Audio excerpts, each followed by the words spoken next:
Girija madam day ಒನ್ನಿಂದ ನಮ್ಮ ಜೊತೆಲಿರೋರು. Day ಒನ್ನಿಂದಲೇ ಅವ್ರದ್ದು donation process ಶುರು ಆಯಿತು. ಈಗ ನೋಡಿ ಲಾಸ್ಟ್ ಟೈಮ್ ಬಂದಿದ್ದಾರೆ ಅವರು. ಆ್ಯಸ್ ಯೂಶಲು ಒಂದು ಗೋಶಾಲೆ ಕ್ಲೀನ್ ಮಾಡೋಂಥ ಒಂದು ಮಿಷಿನ್ ತೆಕ್ಕೊಟ್ಟಿದ್ದಾರೆ. ಇವಾಗ ನಾವು ರೆಸ್ಕ್ಯೂ ಮಾಡಿದ ಹಸುಗಳನ್ನ ಹೊರಗಡೆ ಇಡಬೇಕು ಅನ್ಸು. ನಮ್ಮ 2 ಶೆಡ್ಡು ಫಿಲ್ ಆಗೋಗಿದೆ. ಈಗ 25 ಹಸುಗಳ ಜೊತೆ 2 ಶೆಡ್ ನಾವೇನು ಮಾಡಿದ್ವಿ ಪೂರ್ತಿ ಆಗೋಗಿದೆ. ಇವಾಗ ನಾವು ಮತ್ತೆ ರೆಸ್ಕ್ಯೂ ಮಾಡಿದ್ರೆ ನಮಗೆ ಶೆಡ್ ಬೇಕಾಗುತ್ತೆ. ಆ ಥರ ಒಂದು ವಿಚಾರ ಡಿಸ್ಕಸ್ ಮಾಡ್ತಾ ಇದ್ದಾಗ, ಇಲ್ಲ ಯೋಚನೆ ಮಾಡಬೇಡ, ನಾನು ನಿನಗೆ ಒಂದು ಶೀಟ್ಸ್ಗೆ ಏನಾಗುತ್ತೆ ಅದನ್ನು ನಾನು ನೋಡ್ತೀನಿ ಅಂದರು. ಇದಕ್ಕಿಂತ ಮುಖ್ಯವಾಗಿ ನಾನು ರಾಘವೇಂದ್ರ ಸರ್ ಅಂತ ಅವ್ರನ್ನ ನೆನೆಸ್ಕೋತೀನಿ. ದೇವರು ಅವರು ನಿಜವಾಗೂ. ಆದರೆ ನಮ್ಗೆ ಇದುವರೆಗೂ ನಾವು ನಮ್ಮ ಗೋಶಾಲೆಗೆ ಬಂದಿಲ್ಲ. ವಿಶೇಷತೆ ಏನು ಅಂದರೆ, ಗೋಶಾಲೆ ಬಂದು ಏನಾಗಿ ಕೆಲಸ ಆಗ್ತಾಯಿದೆ ನೋಡಿ ಡೊನೇಟ್ ಮಾಡೋರು ಕೆಲವರು ಇರ್ತಾರೆ. ಇನ್ನು ಕೆಲವರು ಏನು ಅಂದರೆ ಅದ್ಭುತವಾಗಿ ನಮ್ಮ ಸೇವೆಗಳನ್ನ ಗಮನಿಸಿ ದೂರದಿಂದ ಎಲ್ಲೋ ನೋಡಿ ಸಹಾಯ ಮಾಡೋರು. ಸರ್ ನಾನು ಈ ಥರ ಶೆಡ್ ಮಾಡಬೇಕು, ಏನಾದ್ರು ಸಹಾಯ ಮಾಡೋಕ್ಕಾಗತ್ತಾ ಅಂತ ಒಂದೇ ಮಾತು ನಾನು ಕೇಳಿದ್ದು ನಮ್ಮ ರಾಘವೇಂದ್ರ ಸರು. BTM ಲೇಔಟಲ್ಲಿದ್ದಾರೆ. ನಮ್ಮ ಗೋಶಾಲೆನೇ ನೋಡಿಲ್ಲ ಅವ್ರು. ಆ್ಯಕ್ಚುಲಿ ಗೂಗಲಲ್ಲಿ ನಮ್ಮ ಕೆಲಸಗಳು ನೋಡ್ತಾ ಇರ್ತಾರೆ, ಅಷ್ಟು ಬಿಟ್ಟರೆ. ಅವರು ಒಂದೇ ಮಾತಂದರು, ನಾನು ಕಡ್ಡಿನಲ್ಲಿ ಕಟ್ಟೋಣ ಅಂತಿದ್ದೀನಿ ಅಂತ ಹೇಳಿದೆ. ಕಡ್ಡಿ ಎಲ್ಲ ಯೂಸ್ ಮಾಡಬೇಡ, ಹಸುಗಳಿರುತ್ತೆ. ಫ್ರೇಮ್ ವರ್ಕ್ ನಾನು ಮಾಡಿಸ್ಕೊಡ್ತೀನಿ ಅಂತ ಹೇಳಿ ನಿಯರ್ಲಿ 50,000 ಮೇಲಾಗಿರೋಂಥ ಒಂದು ಫ್ರೇಮ್ ವರ್ಕ್ನ ಸಂಪೂರ್ಣ ಜವಾಬ್ದಾರಿ ತೊಗೊಂಡು ಅವರು ರಾಘವೇಂದ್ರ ಸರು ಫ್ರೇಮ್ ವರ್ಕ್ ಮಾಡಿಸ್ಕೊಟ್ರು. ಅದಾದಮೇಲೆ ಶೀಟ್ ಹಾಕಬೇಕಿತ್ತು.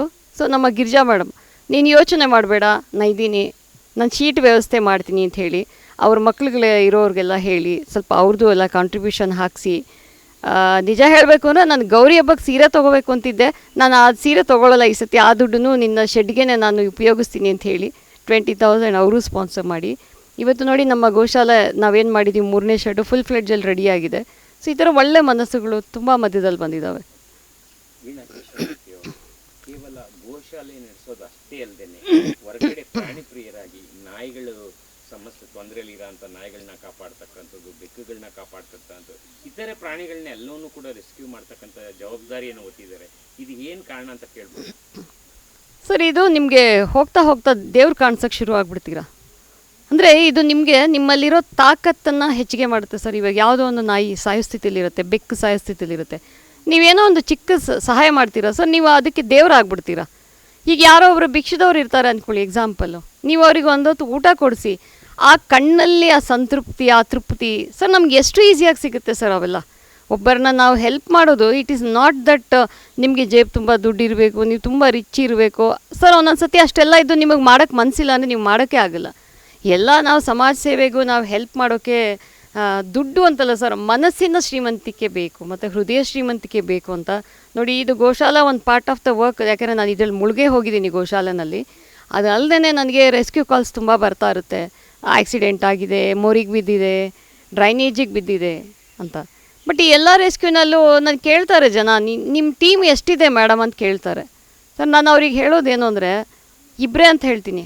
ಇಬ್ಬರೇನಾ ಮೇಡಮ್, ಮತ್ತು ಅಷ್ಟು ದೊಡ್ಡ ಹಸು ಹೆಂಗೆ ಮ್ಯಾನೇಜ್ ಮಾಡ್ತೀರಾ ಅಂತಾರೆ.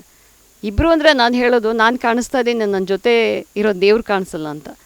ನಾವು ಎಷ್ಟೋ ಸತಿ ಆಟೋಮೆಟಿಕ್ಲಿ ಸರ್ ಆ ಸ್ಪಾಟಿಗೆ ಹೋಗ್ತೀವಿ, ಆ ಜನ ಹೆಂಗೆ ಸೇರ್ತಾರೆ, ಹೆಂಗೆ ಸಪೋರ್ಟ್ ಮಾಡ್ತಾರೆ, ಅದೆಲ್ಲ ಡಿವೈನ್ ಫಾರ್ಮ್. ಸೊ ಈ ರೆಸ್ಕ್ಯೂನಲ್ಲಿ ನಾನು ಎಲ್ಲ ಕಡೆ ದೇವ್ರು ನೋಡೋಕ್ಕೆ ಶುರು ಮಾಡಿದೆ. ಪ್ರಾಣಿಗಳು ನಮ್ಗೆ ಹೇಳ್ಕೊಡ್ತವೆ ಮನುಷ್ಯ ಆಗಿ ನೀನು ಹೆಂಗೆ ಇರಬೇಕು ಅನ್ನೋದು. ನನಗೆ ಇವಾಗ ಎವ್ರಿ ಡೇ ನನಗೆ ದೇವರೇ ಕಾಣಿಸ್ತಾ ಇದ್ದಾರೆ. ನಾನು ಈಗ ದೇವ್ರ ಪೂಜೆ ಮಾಡದೇ ಇರುವ ಅನಿಮಲ್ ಸೇವೆಗಳಲ್ಲಿ ನನಗೆ ಕೃತಾರ್ಥ ಭಾವ. ಆ್ಯಂಡ್ ಎಷ್ಟು ಇನ್ಫ್ಲುಯೆನ್ಸ್ ಇದಾವೆ ಸರ್ ನಾವು ರೆಸ್ಕ್ಯೂ ಮಾಡೋ ಪ್ರಾಣಿಗಳು. ಈಗ ನನ್ನ ಹಸುಗಳಲ್ಲೇ ತೊಗೊಳ್ಳಿ ನೀವು, ನಮ್ಮ ರೆಸ್ಕ್ಯೂನಲ್ಲಿ ಈಗ ಗಿರ್ಜಮ್ಮ ಪರಿಚಯ, ಎಷ್ಟಷ್ಟು ಜನ ನಾವು ಪರ್ಸ್ನಲಾಗಿ ಹೋಗಿ ಆಸ್ ಎ ವೀಣಾಕೇಶಮೂರ್ತಿಯಾಗಿ ಹೋದರೆ ನನಗೆ ಕಾಂಟ್ಯಾಕ್ಟ್ ಆಗ್ತಾರೋ ಇಲ್ವೋ ಗೊತ್ತಿಲ್ಲ. ಆದರೆ ನೀವೊಂದು ಅನಿಮಲ್ ರೆಸ್ಕ್ಯೂರು ಮೇಡಮ್ ಅಂತ ಹೇಳಿ ಆ ಪ್ರಾಣಿಗಳ ಸೇವೆ ಮಾಡೋಕ್ಕೆ ಸಿಗ್ತಾರೋ ಆ ಗೌರವ ಇರ್ಬೋದು, ಆ ರೆಸ್ಪೆಕ್ಟ್ ಇರ್ಬೋದು. ಸೊ ಅದು ಅನ್ಕಂಡೀಷನಲ್ಲು, ಇಟ್ಸ್ ಅ ಡಿವೈನ್ ಫಾರ್ಮ್ ಅಂತೀನಿ. ಖಂಡಿತವಾಗೂ ಇದೇ ಫುಲ್ ಫ್ಲೆಡ್ಜಲ್ಲಿ ನನ್ನ ಲೈಫ್ ಇರೋವರೆಗೂ ನಾನು ಇದರಲ್ಲೇ ಇನ್ನೂ ವಿಶೇಷವಾದ ಕೆಲಸಗಳನ್ನ ಮಾಡಿಕೊಂಡು ಯಾವುದಕ್ಕೆ ನಮ್ಮ ಅವಶ್ಯಕತೆ ಇದೆ ಆ ಅವಶ್ಯಕತೆ ಇರೋ ಎಲ್ಲ ಪ್ರಾಣಿಗಳಿಗೂ ಮಿಡಿಯುವಂಥ ಒಂದು ಅದ್ಭುತವಾದ ಶಕ್ತಿ ಆಗಬೇಕು ಅಂತ ಇದ್ದೀನಿ ಸರ್. ದೀಪಾವಳಿ ಹಬ್ಬದ ಈ ಶುಭ ಸಂದರ್ಭದಲ್ಲಿ ಇವತ್ತು ಗೋಪೂಜಾ ದಿನ ವಿಶೇಷವಾಗಿ. ಸೊ ಈ ಒಂದು ಕೃಷ್ಣಂ ಗೋಶಾಲಾ ಕಾರ್ಯಕ್ರಮ ನೋಡ್ತಿರ್ತಕ್ಕಂಥ ವೀಕ್ಷಕರಿಗೆ ತಮ್ಮಿಂದ ಏನು ಹೇಳಕ್ಕೆ ಇಷ್ಟಪಡ್ತೀರಿ? ಕೃಷ್ಣಂ ಗೋಶಾಲಾ ಪರವಾಗಿ ಆಲ್ರೆಡಿ ಸಪೋರ್ಟ್ ಮಾಡ್ತಾರೆ ಎಲ್ಲರಿಗೂ ಒಂದು ಕೃತಜ್ಞತೆ ನಮಸ್ತೆಗಳನ್ನ ಹೇಳ್ತೀನಿ.